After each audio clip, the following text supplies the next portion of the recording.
ای خداوند خالق دانا مهربان خالق قدرتان وطن یک و یگان باد چی وصفا وانو منوکین دفتران راسا مردی سرکشر نے پا تمام مردانی سران دائم وانو من ہمی مرد دفتران اگر من نزان نام منی عبدو ملک منی گنجی مکران عمرون 40 سال زندگی محتصران بل دل منی داگیں پر ہمی واسطہ شاہرون اگر مردی و مانی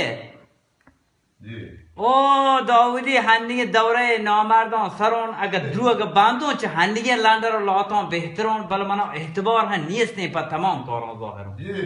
اولا دل منی سوستین تریزاد همت مردی و درون هر کجا ترون بیرگی نامرد سرون بچار من روشنی رابطه دائم و تاریکین شپون هر کسی مرگ حاجت بندیگه نبون گوڑا ما حدیث وانتا قیامت روچا کوه ربون منی گناه بادن و کافر کاما ہوئے ربون منا حیدر کاغانی آگه بعد یار رو چیم برون بل هنی شیران باندو لندر آبرو برون هر کجا ترون براسانی گرنی هرون که دائم ترون منظرون شیطان برون هر جگه یا شیطانی کنم چوش نچارو که دنیا 5 روچه مانند سایگ رو دین مرد امراهی سیله هم رو دین نامرد گوری ناشرین جو دین دائم دوسی لندر دو دین عبد تابکن تاری پہ بلوچی دین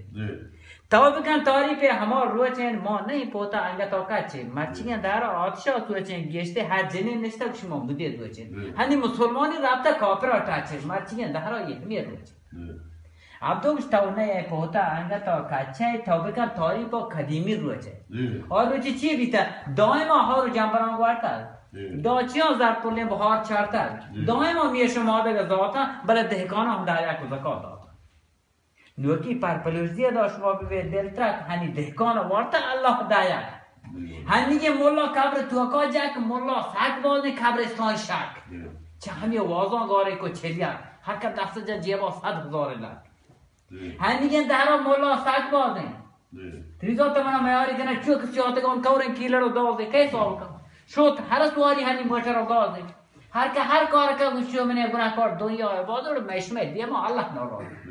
تا چار گیشته هنی ای جوانا شد غیرت و حرکت جن سر سوارا نیستنه ذکر پر جن دیما مستری همت حتی تا مریچ گالا کس نبی شورت وابا چه آگاه نبا انگت تا بزن سوستیش کتا مرچیان دهرا شد هر سواری روی مروچیان آت که سرداری مرد نشتا لوگا و جن چاری گوش چند روز داری زال سرداری اچھا چهمیه دهرا تریزا دل منی سود که دوسته یه گالوی پاترا رید که پیشا مرد ماستا مرد و یه راد که هنی جمع پدا ماستا که هنی گه پاس کنه دا بگل هستا جامعه لوکا کنران چه پوشتا هر که دا سوی چی جنینا